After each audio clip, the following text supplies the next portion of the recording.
Okay. Anyway, so we are starting Fahrenheit 451. Regardless if people are at home. That's why I'm screencastifying so they can just watch at home. Okay.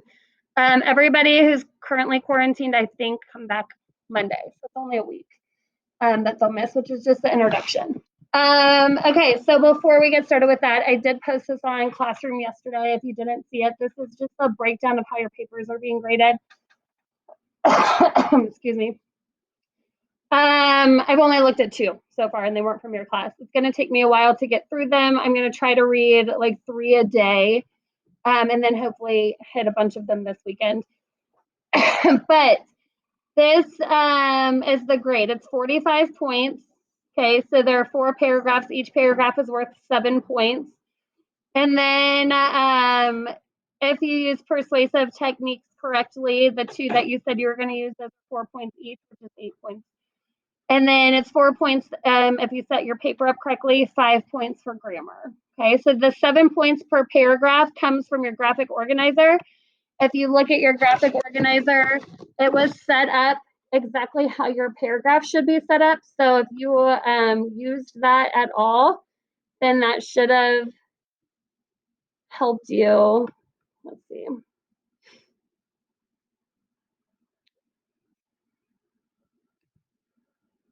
Okay, so just to show you about the point value, the first paragraph was your claim and your introduction. So what I'm looking for in that is, do you have a claim at the end of your sentence? Do you teach me about your topic or give me information about your topic?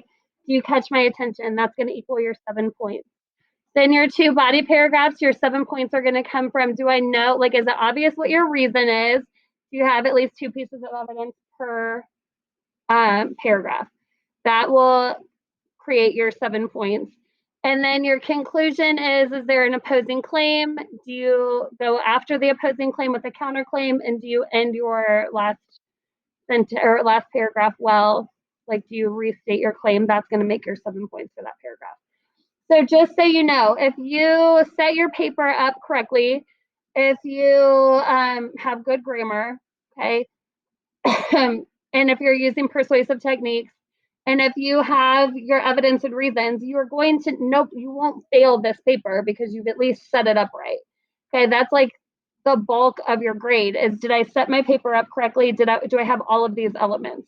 If all of those elements are there, you're looking at a C at least. And then from there, it's how well did you do? Okay, so don't stress out about it. I also realized that this is the first paper we've written and you're halfway through the year. So that's crazy. So I'm going to keep that in my mind. And we don't have a lot of grades. And I've missed a lot of school. You all have missed a lot of school. Like, I'm not here to fail you. I'm here to help you become better writers. So don't stress about this grade. Okay. If you set it up right, you should be good to go. As far as your paper. Does anybody have questions about that? Okay. So then I do want to talk about Fahrenheit 451. So yesterday, I know you did not get through all of that. I didn't expect you to. I'm going to go through the slides a little at a time and to help you understand what this book is about. Okay. If you did not, you may want to have your Chromebook open to the slides, because if we get to slides, I do want you to complete the introduction, like the slides. So if we get to ones that you didn't get to yet, you're going to want to go ahead and write on those anyway. So you can kind of go through the introduction with me. Now, I am a huge fan of Fahrenheit 451. I love it. I think the book is relevant. I think that it has, like, I hope everybody gets back from quarantine and then nobody else has to quarantine, because the best part about this book is the conversation that we have in class about the writing. It's an easy book to read. So when you have reading to do outside of class, it's not like it's hard to understand. Not like Shakespeare where you're like, what the heck is this guy saying? You're going to understand the reading. And then you're going to come to class and we're going to discuss it. So we should have quite a few grades from this book that will come into play in your grades, which if you don't do well on your paper, that's going to be helpful for you, right, to get more grades. Don't you like how Pear Deck cares about how you feel? I think it's so cute. Also, I totally get it because think about like little kids, like if you put like a frowny face and then they don't do well on the assignment, the teacher can be like, "Is that because you were having a bad day, Madison? Is that why you got a frowny face?" And then they can be like, "Yes, can I try again?" Like so cute. Anyway, I think it's very nice of Paradise to ask you how you feel. Maybe that's just me. Okay, I need to go back. So you were supposed to try to get through as much of this as you can to get to the stop sign. I realize again that a lot of you did not get that far. That was a lot. If you did get that far, you did not thoroughly read or participate at all. Okay, this little guy is in my way. He needs to move. Okay, so just so you know, like I said, I love this book, and I am not a science fiction reader. Currently, I'm reading a book called The Tourist Trap, which is 100% cheesy rom com. Like it's like so cheesy. So that is typically my type of book when I'm reading for fun. Fahrenheit 451 is outside of my wheelhouse, but I love it. I think you'll like it too. This is just a quote from the book that I was hoping like get your attention. And you're like, what is happening here? We'll talk about it later. It happened. This is a quote from early on in the book. Excuse me. So I did start you with these journals, and I wanted you to think about this idea of happiness. This is a huge theme in the book. Are people really happy, and what does it mean to be truly happy? So when you think about that, hopefully you answered these questions. If you didn't, you need to go in and answer these questions. I am going to check everybody's Pear Deck to make sure that you've tracked with us. It's going to be a grain. Um, excuse me. But when you think of that, what makes me truly happy? This is where your conversation comes into play. What type of things did you guys say? What makes you truly happy? Sleep. Okay. What else? Is that a hard question? Yeah. I think that's a hard question. When you're like truly happy, like all the time happy, it's very hard to think of things like cotton candy, maybe. I don't know. Something that makes you truly happy. A lot of people said their pets. I do not feel that way about my pets, so I don't know what that's like. They do not make me truly happy. They make me truly miserable. Is there another one in there? Take it. Thomas, Chromebooks do not make Thomas truly happy. He's frustrated. Yeah. Does Thomas make you truly happy? He might. Yeah. Okay, so that's an interesting question. What makes me truly happy? There's probably very few things. Relationships, maybe some people said going to church, but that's a hard question, and you might not have very many answers. But that's the point of this book. That's what it comes into play. It's a huge theme. Okay, this is a society where they try to numb people into just thinking they're happy all the time. Okay. Next slide. Can I move this? It's not moving. Can I just exit? Okay. Hopefully I'm still recording. Okay, so this information I'm going to kind of skip through and assume that you read it, and I'm just going to give you a little bit of overview. I'm assuming you read about Ray Bradbury. He's an interesting fellow. I mean, look at this picture. This says everything that you need to know about him. But this is crucial for you to understand. And as we read this, you constantly have to remember he wrote this book in the 1950s. Okay, this book was written at a time where TVs were just coming into the house. Not every single house had a TV in it. Okay, so this book, it was written in 1951, the original. It's groundbreaking, and it made people very angry, and it blew people's minds. Because in 1951, we don't even know people really. I mean, like people who were adults in 1951 are very old or dead, right? Like my dad is older than your parents, and he was born in 1958, and he's 60 something, 61, 62, right? So people who were of his age are dead. So my parents can't tell me what life was like in the 1950s because they were babies, right? So we go based off of what we read about, what we've learned. But this is the type of stuff that they were worried about. They were worried about nuclear war, censorship, racism, technology coming into the house. All of these things were things that Ray Bradbury said, this is going to ruin our country. Okay. I have a theory that Ray Bradbury is a time traveling prophet, that he has gone to the future and then he came back and wrote about it. And then things changed and he goes to the future again and he's like, I'm going to change the book. And he rewrites about it. And every time I read it, I catch something new that I'm like, I swear I didn't read this before. So I think that he's a time traveling prophet ghost who rewrites the book every single time. And for example, in the book, it talks about how kids in school don't even have to have a teacher in the classroom. The teacher just appears before them, like on a screen, which that has never happened in our lifetime before until this year. So I think that he was like, hey, guess what, guys? You don't know this, but next year, your teachers are going to be teaching you from a screen. And that's how you're going to learn, right? That's weird. He talks about a celebrity becoming president. He talks about all of this stuff happening, and it's like, how did you know that? It's because he's a time traveling prophet. Look at this face. That screams time traveling prophet, right? Don't you agree? I'm not crazy. Okay, if you didn't answer this question on your slide. What are potential consequences of technology? Despite its benefits, what are some consequences it has? If you already answered this, somebody tell me, what are the things you said? Consequences of technology. What do you got?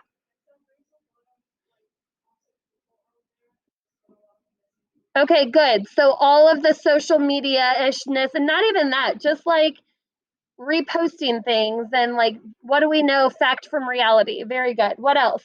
Potential consequences. Yeah.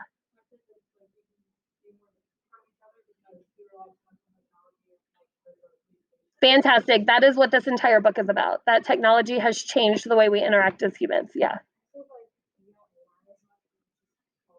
Okay, good. You don't have to learn because you can just look it up. Right. Yeah. Very good. I mean, we're losing our skills as people. We're losing our ability to think for ourselves or the need to think, actually.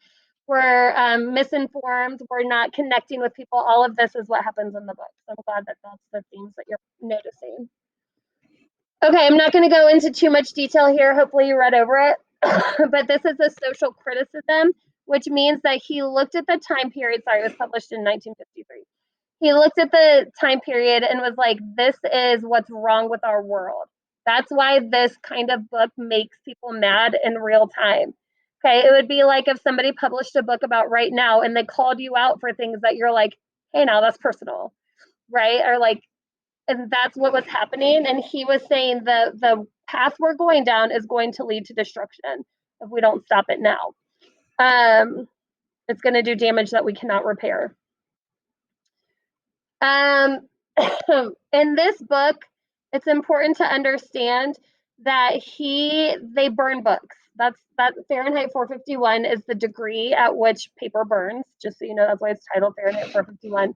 The 451 is like the logo for the firemen in the story. Excuse me.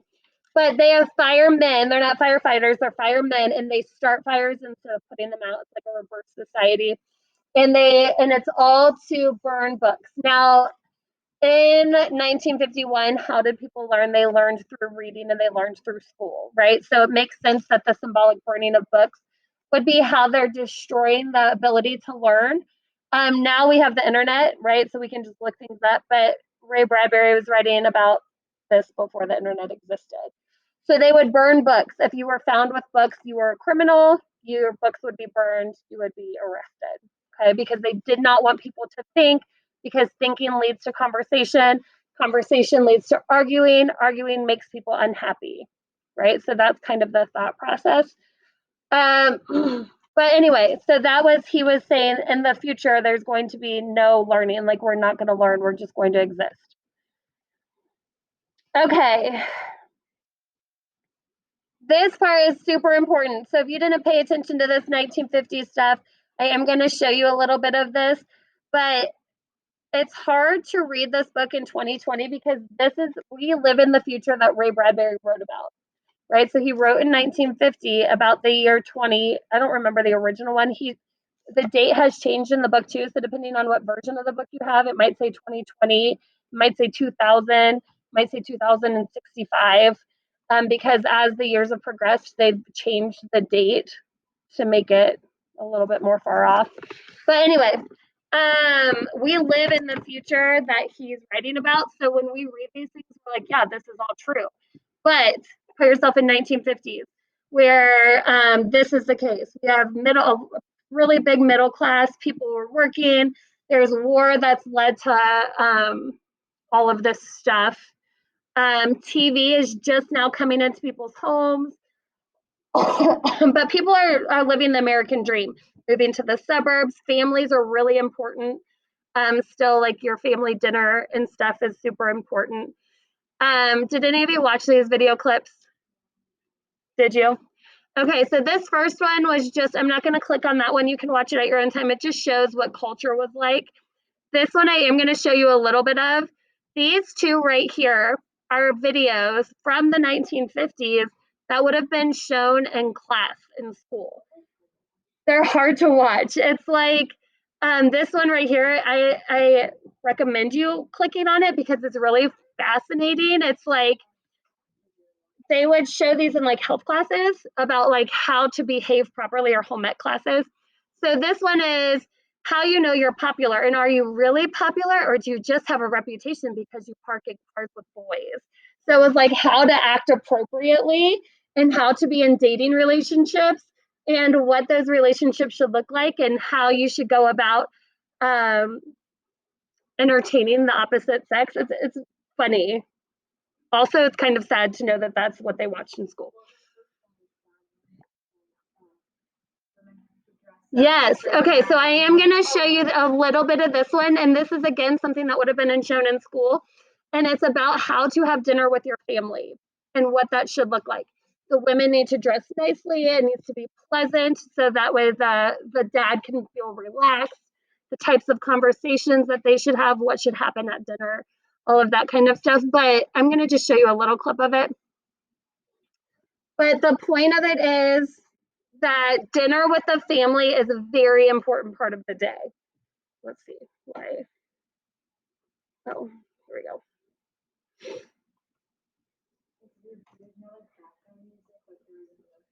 Uh-huh.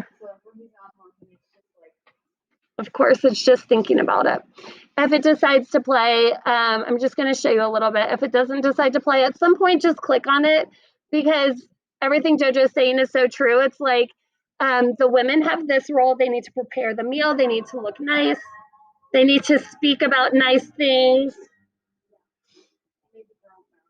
The boy gets to do his homework, because that's important for boys to do, is to keep up with their studies, while the girl helps prepare the meal.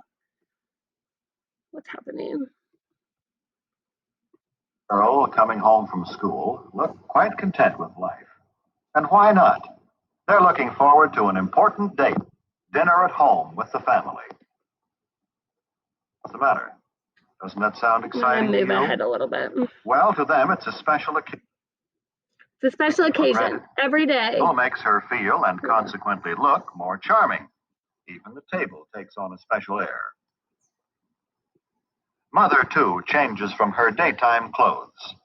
The women of this family seem to feel that they owe it to the men of the family to look relaxed, rested, and attractive at dinner time. Brother is spending an hour before dinner catching up on his homework.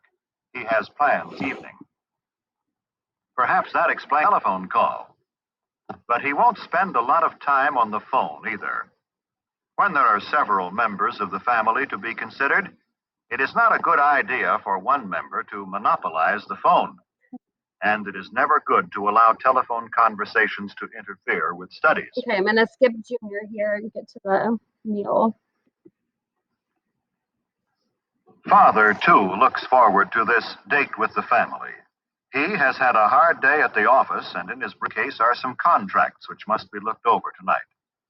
But in the meantime, he will relax at dinner with those he loves. A simple centerpiece made from some flowers which grow in the backyard is another of daughter's contributions to the dinner. But it takes up a little too much room, so she moves it to the sideboard. Greet their dad as though they are genuinely glad to see him, as though they had really missed being away from him during the day and are anxious to talk to him. This is the time for pleasant discussion in a thoroughly relaxed mood. They don't pick this time of the day to spring unpleasant surprises on Dad. If they have disagreeable news, they'll postpone the discussion until another time. And this is no time to dun father for a raise in your allowance, new clothes, or argue about other financial matters. Okay, that's the meal. Then helps mother to her chair as he would his best girl.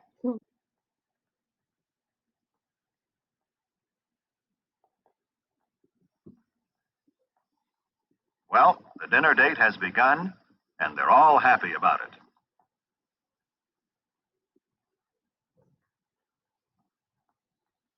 Many families throughout the country observe the custom of saying grace at mealtime. It is always treated with reverence and respect. Pleasantly while Dad serves. I said pleasantly, for that is the keynote at dinner time. You get the idea, right? It's not only good manners, but good sense. If you're really intrigued, you can watch the whole thing. But I wanted you to get the idea of what the family unit was like and how important it was. Like, this was an everyday occurrence, that this meal was important, that they would sit down together. And as you know, sexist as all the roles are, this was the reality, right? And everybody had their role, and everybody played that role, and they were pleasant, and they enjoyed each other's company every single night, right? Again, super important, because I think a lot of you probably do still sit down and eat with your family when you have time, right? But a lot of you, it's like, well, my brother has soccer practice and I have play practice and this is happening, so we grab meals on the go, or we sit down when we do have time, like the nights that we aren't all busy. Some people, it is a nightly occurrence where you sit down together. But in the 1950s, that was the norm. It was not the exception, right? And again, that's important because of what Ray Bradbury writes about. I wanted you to see what life was like when he wrote this story. Excuse me. Okay, so this is just a little bit more information on Ray Bradbury. Don't ask me about this toilet paper thing. I don't know why it's on there. I think just to show the progression of technology. Second period got very hung up about that toilet paper holder. Excuse me. But these are some words that come up that I need you to know, so that way you don't get confused. Okay, so in this story, these are technological progressions that have occurred. And this is also reasons why Ray Bradbury is a time traveling prophet. These are things that did not exist that he predicted would exist, right? So the first one is seashell radios. Seashell radios are essentially AirPods. Okay, so these are things that the people in the story put in their ears, and it doesn't play music, but it's like white noise. And so they can just drown out reality. And so a lot of times, like, a character will be talking to somebody and they have their seashells in, and then they don't listen to anything that person's saying. So think about your life. How many times have you been talking to somebody and they have their hair down and you're like, never mind, they have their AirPods in, right? Because that's our reality, is people just, even if you're not listening to anything, people just walk around with them in their ears all the time. And so that is a reality that Ray Bradbury wrote about that has now become a thing. So when they talk about seashells, they're not literal seashells. It's just picture AirPods. Okay, parlor walls are the TVs the size of a wall, and so in this society, in their virtual reality, they're interactive. So again, something in the 1950s, they're just getting like those big fat TVs in their houses, like one per house. This is a world he imagined where people would have them on every wall in the parlors, like another word for like the family room. And they would have TVs that they could get a script and interact with. It was like virtual reality, where like they would talk back to you. It was kind of like a video game. So that's something that they write about. So when they talk about parlor walls, it's TVs the size of the wall. Now, he did get like prices and inflation wrong. So like a parlor wall was only like $3,000, and obviously inflation. But anyway, and then this picture here just shows the disconnect between people, that they would be sitting next to each other and not engaging with one another. Other things that he talked about is the rise in violence, including gun violence, and the rise in teenage violence specifically. He focuses a lot on how violent teenagers are and how they just kill each other, right? Which obviously you don't walk around and like run each other over like they do in the book, but like think about like like school shootings and stuff. In the 1950s, that was like unheard of, right? In this story, teenagers kill each other for fun. And that's something that was mind blowing to the 1950s, right? The use of video surveillance, being able to like we all have this on our doorbells now, right? Like the Ring doorbell camera, or you have security cameras. Again, in the 1950s, unheard of, but he talks about that in the book. The growing illiteracy, which is kind of what you guys said, where you don't have to learn anything because you can just look it up.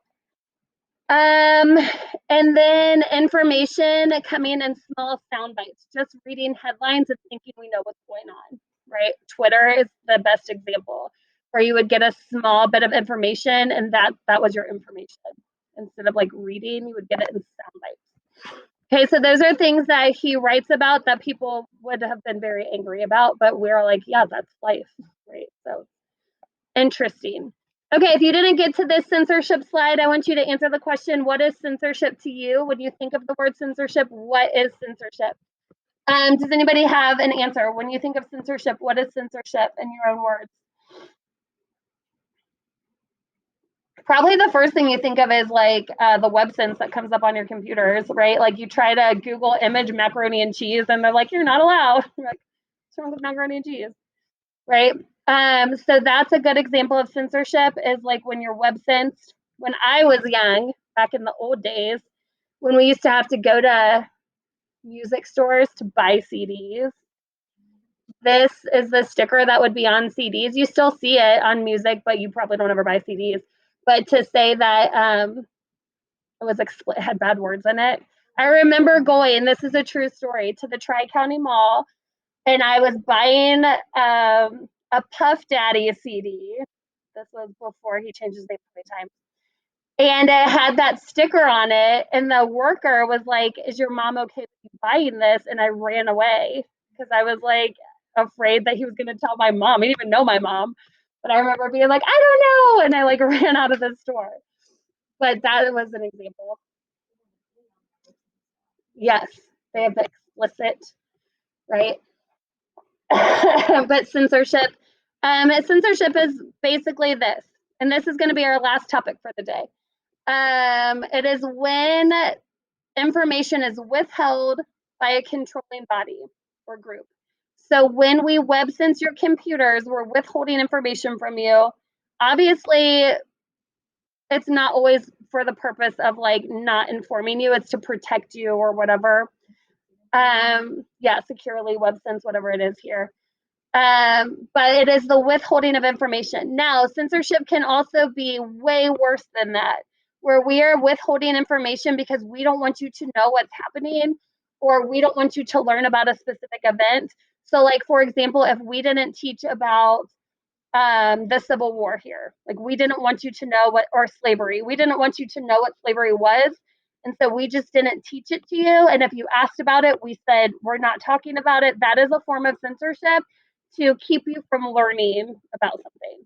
Okay, so censorship in like some countries, like censorship is way worse than it is here, where people are just not informed about anything, right? So it can be way worse than what we deal with. In the book, though, Ray Bradbury didn't intend for censorship to be such a big theme, but it is, because they burn books. Like, you literally are not allowed to read about the history of the country, or you get in trouble. Okay, so this is the last slide we're going to talk about today, and it's censorship in the novel. The book is about, again, a society where people just exist, and then the main character, his name is Guy Montag. He meets a 17-year-old girl. Guy is a fireman, so he helps to burn the books. He meets a girl who asks him if he's happy, and that like blows his mind, because he's like, nobody's ever asked me if I'm happy. So he starts to think about, am I really happy? And then he realizes all of this stuff wrong with the society, and he kind of becomes a rebel of sorts, because he starts to question reality. And when you ask questions, then you're flagged as like a troublemaker. And so he starts to realize all of the censorship happening and all of that kind of stuff. But the weird thing is, it seems like the people have decided to censor themselves, and then the government comes in and says, okay, well, we'll just make it a law. Okay, so it's not like the government said you can't learn. Like people just, these type of people probably. I have friends who are like this, who they're like, I'm just not going to read about the election and just pretend like it doesn't exist, and I'll be happy. Or like, if I pretend like coronavirus isn't there and I just like ignore it, then I'm happy, right? So that's the type of people that this entire society is. Like there's a literal war going on, like fire planes, like jets, like coming at their heads, and they just ignore them. Because as long as we pretend like it's not there, then we don't have to think about it, right? So that's kind of what's happening in the book. So it's fascinating, and it leads to really good class discussion about this kind of stuff. Feel like, oh, just so you know, there's a movie version that was made in the 60s, but it's terrible because the technology wasn't there to do it well. Now, 2 years ago, I think they remade this with Michael B. Jordan is like the main character. He plays Guy Montag. It is phenomenal, but the movie is so 100%. It's literally a 180 version of the book. So like everything that happens in the book, the opposite happens in the movie. So don't watch the movie until after you read the book because otherwise you're gonna be real confused. Because literally it's the exact opposite. I depending on how far we get through or how quickly we get through it, we might watch the movie because I do like doing the compare and contrast between the movie and the book. It has a lot of really bad words though, so we have to play that game. But it's so good, but it's the exact opposite. So you have to like take them as two separate things. So I say all of that because it's on HBO. If you have HBO, don't watch the movie until after you read the book. Otherwise, it's going to ruin your life. Okay? Okay, so tomorrow we're going to finish this introduction. We'll go through the other couple of themes. We'll get to some of these discussion questions. And then I'm thinking by Thursday we'll start reading probably. So by Thursday, Friday, you're going to need the book.